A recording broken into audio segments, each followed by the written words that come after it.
reopen the October 6th, 2014 Morganton City Council meeting.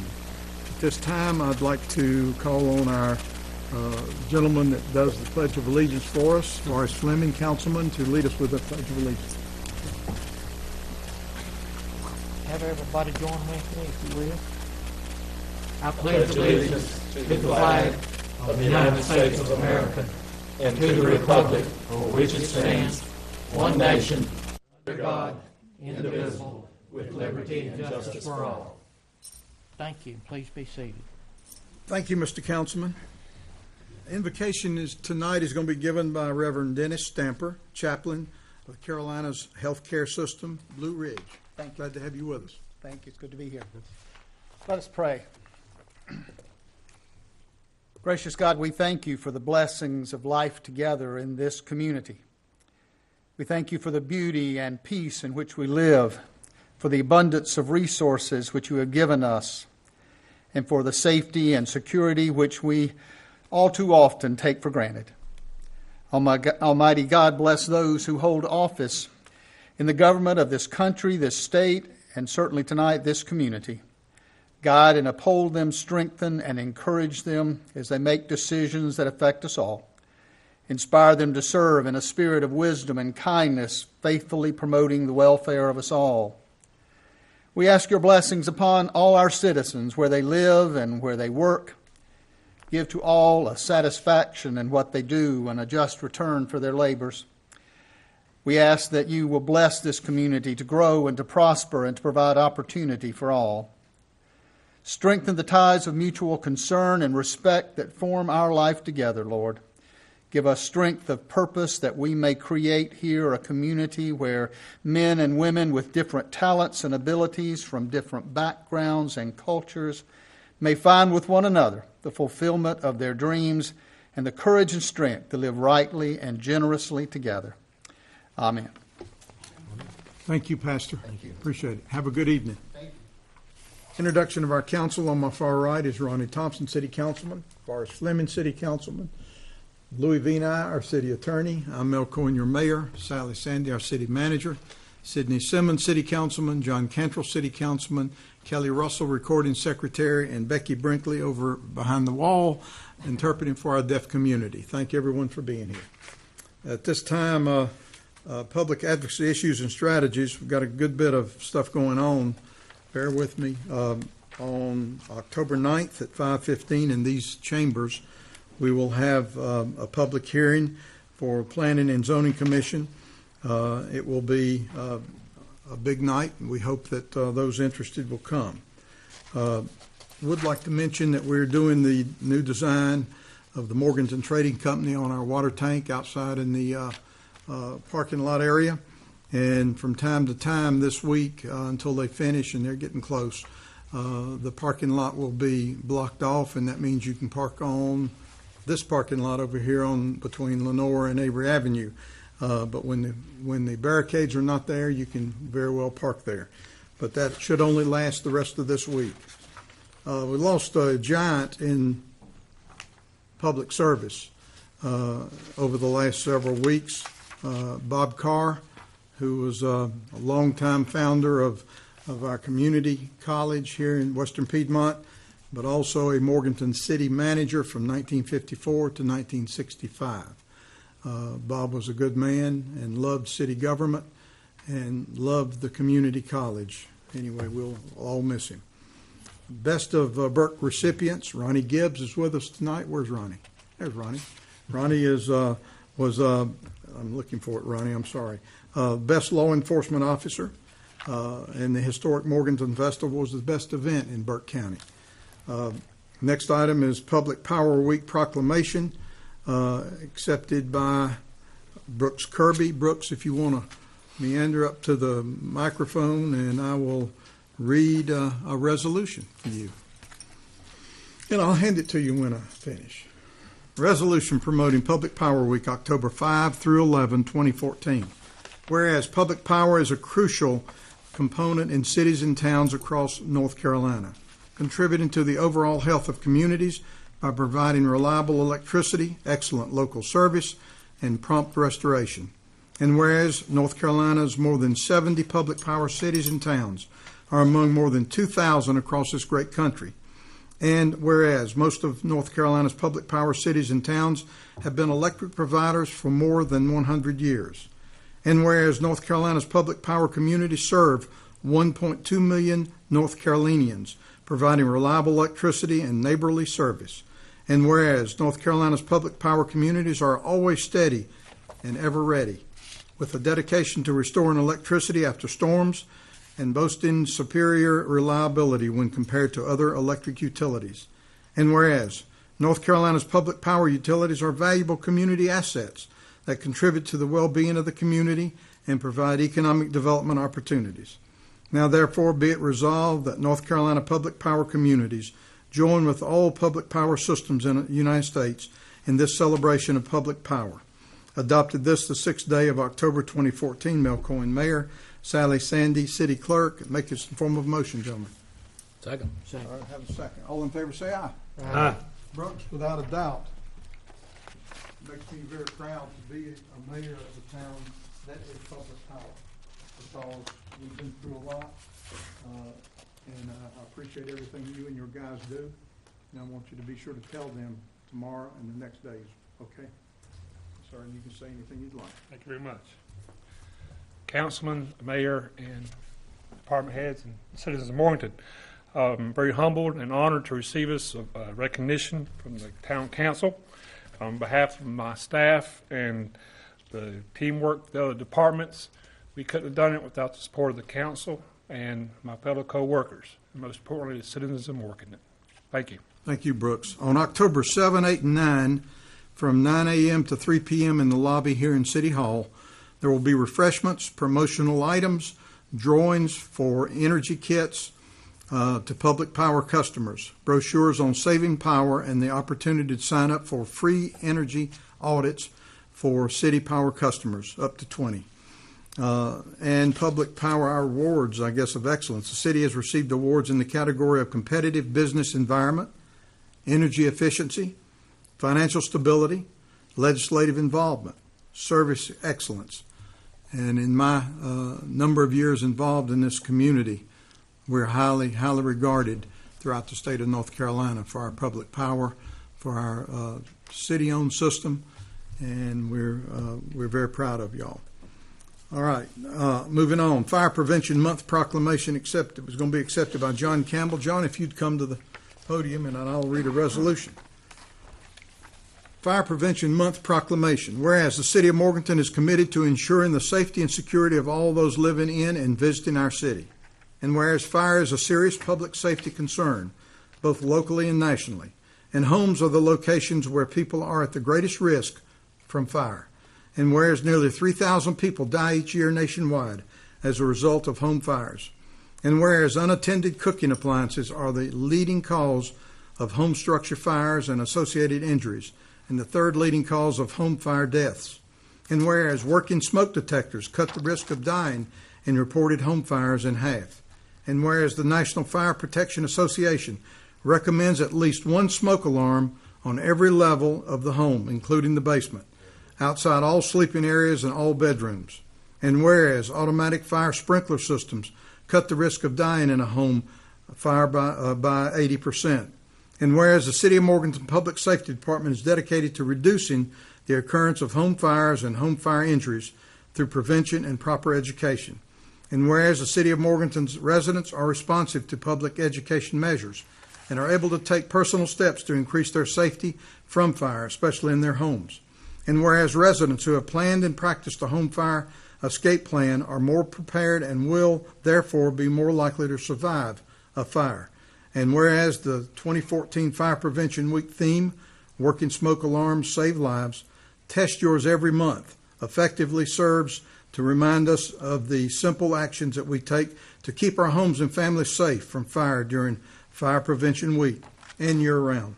Therefore, I, Mel Cohen, Mayor of the City of Morganton, do hereby proclaim October as Fire Prevention Month throughout the City of Morganton, and I urge all people of Morganton to protect their homes and families by heeding the important messages of Fire Protection Prevention Month 2014.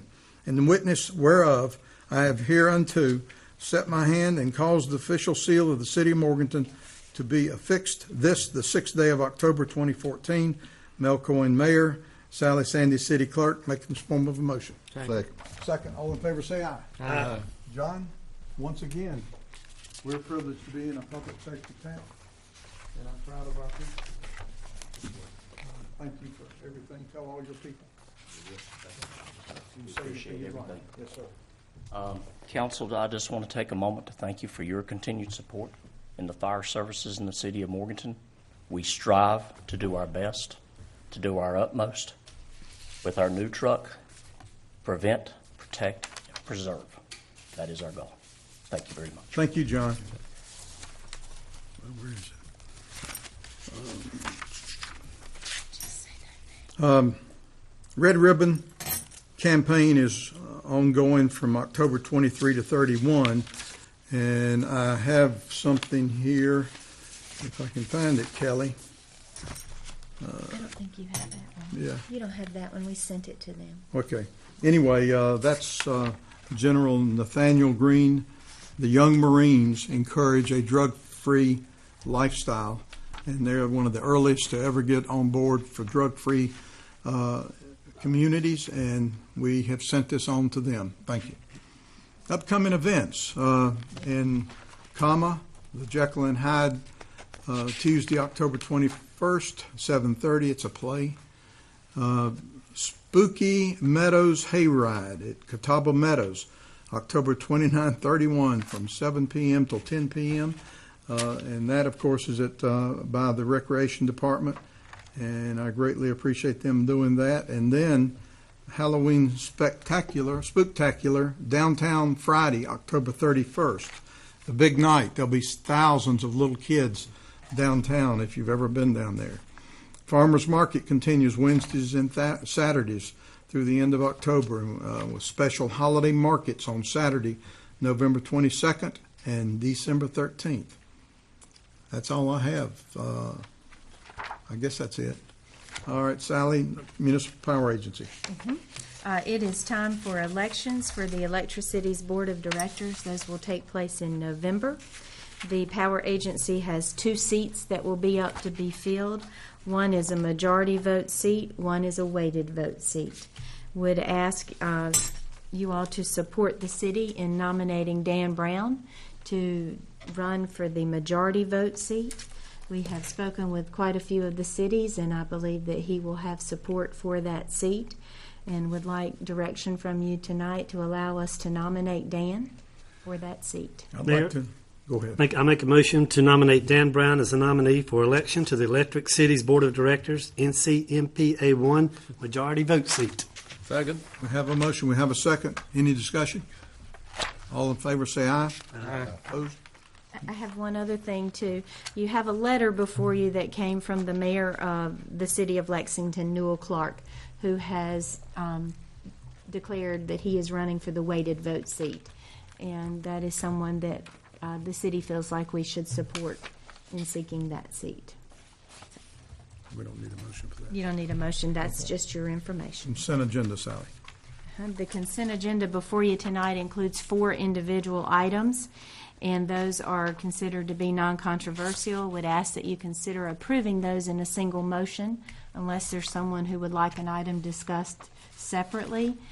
For those of you viewing at home, those include minutes from the September 8th council meeting, minutes from the special joint meeting September 11th held between the City Council and the Planning and Zoning Commission, tax releases in the amount of $228.54, an amendment to the schedule of fees and charges, changing the hourly pay for off-duty public safety officers to $27 an hour, and then award of an installment purchase financing contract for the new cable bucket truck that you gave us permission to purchase last month. $67,000. BB&T was the bidder on that contract at an interest rate of 2.29% for 3 years. And those are the items. I move to approve the consent agenda. Second. Motion second. Discussion? All in favor say aye. Aye. Opposed? Okay. New business. Consideration of a resolution supporting the 2014 Catawba Wateree River Basin Water Supply Master Plan. Sally. This is a group of which the city has been a member for several years. It's a 19-member organization. A lot of public water utilities up the Catawba River chain, Duke Power, and several other participants are members of that. The group has been meeting. They were created out of the FERC relicensing process that Duke has been undergoing out of the droughts that we have suffered in the Catawba River Basin over several years. And they continue to meet and work. They have been working on a master plan, a water supply master plan for the entire Catawba Wateree River Basin. They came and presented that plan, and several of you had the opportunity to hear that and to learn a little bit about that. They are visiting all of the 19 member organizations asking for support in adopting that plan. It's a very comprehensive plan. It is set up to ensure that we have available water supply in the Catawba Wateree River and all 11 of its reservoirs. In addition to that, they have prepared a public service announcement that they have provided a copy to us that we will be playing on Channel 2 so that our citizens can have the opportunity to see that and get a little bit of information about this group as well. Okay, thank you, Sally. I have a resolution in front of me that we're going to pass on to them, and I'll make a motion to adopt a resolution to support the 2014 Catawba Wateree River Basin Water Supply Master Plan. Second. Have a motion, we have a second. Any discussion? All in favor say aye. Aye. Opposed? Okay, I'll give that to you, Sally. Thank you. Next item is consideration to award a development incentive grant, Alpine Mill LLC, Drexel Plant Number 7. Sally. In 2010, you will remember that we went through, we completed the process for the Mission 2030 plan. And that plan set up some specific areas of the community that we were going to target for growth and development. In 2010, both the City Council and the Burke County Commissioners adopted as an adjunct to that plan the Development Incentive Grant, otherwise known as DIG. And the DIG program is intended to help to implement projects within specific areas that were identified in the Mission 2030 plan and help those areas meet the goals and objectives, including supporting public-private partnerships, providing financial support for private investment to take place in those areas. And tonight you get to consider the first of those applications. And we have received an application for a DIG grant to fund a project called Alpine Mill LLC. And that is a mill renovation project on the property located at 109 East Fleming Drive. To most of us, we call that the old Drexel 7 plant. And so it's right down across at the Roses intersection. This particular area of the community was identified in the Mission 2030 plan as the hospitality corridor. So obviously it sets the impression for what folks get when they're coming into town and sets the stage for that, and that is a very critical intersection for our community. Tonight you have before you an application for a project that would be done in phases, 2 phases. The first one would begin by this December 2014, for a total investment upon completion of about $6.5 million. It's a mixed-use project. The proposal would include residential living apartments, office spaces, retail spaces, and it's about 82,000 square feet of leasable area is what would be included in the plan. Phase 1 would begin, as I said, in December 31, 2014. Take about 18 months to complete is the estimate, and that would be at a value of about $3.2 million. Phase 2 would begin at the completion of Phase 1. Again, 18 to 24 months to complete that, taking the total value of the renovation up to the $6.5 million. What the application, and we included the entire application in your packet so that you could look at that. What the DIG program does, it sets up an opportunity for projects like this to apply for incentives. The incentives would be calculated based on new tax value generated. It would not affect the current values or the current revenues being received on any of those properties, and it would be for a 5-year period. It would be recalculated at the end of each of those 5-year periods. You set a base rate, and that would be established at the start of the project, and then any new additional tax value would be considered for the incentive grant. And that's the project before you tonight, and proposal. And this will also be going to the county commissioners, and I believe at the November meeting. So this first year payment of $35,000, when would that be payable? That is just a sample calculation, and that would become payable at the end of the project. And for this project, if you start December and you go 18 months, you're really talking about sometime after January of 2017. Very similar to how an industrial incentive works, right? You have time to ramp up the project, then the tax value would be set, the base would be set now, and then you would be able to calculate your incentive grant at that time.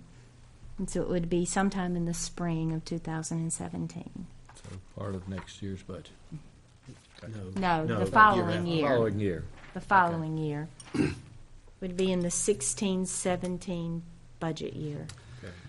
Mayor, I'd like to make a motion to approve a development incentive grant, DIG grant, agreement with Alpine Mill LLC in conjunction with Burke County for a proposed $6.5 million mill renovation project at 109 East Fleming Drive. Second. We have a motion, we have a second. Any discussion? Sally, help me with the funding. Where does the money come from? Is it split equally between the county and the city, or? No, each one is its individual consideration, and it will basically come from increased tax value. Let's say that the value today is $1 million. Okay. And let's say that the value upon completion of the first phase is $4 million. Then you have generated $3 million in new value. So then you would calculate that, and based on the incentive, which there are 3 different levels in the incentive grant program, anything $1 million or less has a smaller incentive rate.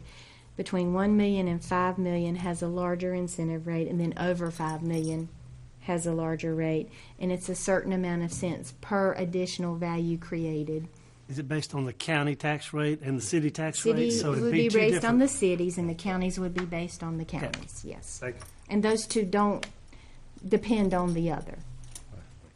And the first phase of it would be completed, say, 18 months. Is that what they're proposing to do? Providing that they get started by December. And so you're of this figuring year. June-ish of 2016. Is that right? And you can look on page 8 of this, what's in your package, and it, down at the bottom of the page, it shows the calculation. Yeah, and that is an example. Yeah. Obviously, the numbers would be adjusted to be the exact ones Okay. fit the project. Clark, you care to say anything?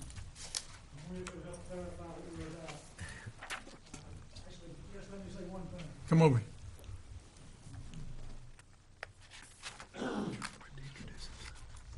State your name and where you reside, Clark. I'm Clark Irwin, and I live at 742 Boss Road in Morganton. As you think about the alternative to this, if that mill is torn down, there's sufficient road frontage there to see development, and it would be a nice development, but what you end up with is a fast food restaurant and a gas station and a Dollar General store, that type of thing. And I think that's realistic is what would occur there in the event that this mill is torn down. And so what I hope we'll see then is the benefit not only of having this type of entryway into the city, but realize what I've described to you might create an additional 10,000 square feet of leasable or rental space or occupied space. We're going to have 80,000 feet. That's why the tax value is so much greater under a program like this. And so it does make economic sense, I believe, for the city, but I want y'all to do what's in best interest of the city, and I know we've had a long-standing relationship, but do what's best for Morganton. I'm going to be satisfied with it. Thank you, Clark. Thank you. You have any Clark. questions? Wait a minute, Clark, Clark. Yes, sir. Clark, I understand you're going to use a local architect if possible and local supplies for this project, correct? Every chance I get, yes, sir. Thanks. Any other questions? All in favor say aye. Aye. Opposed? Anything from your desk? Nothing. Meeting adjourned.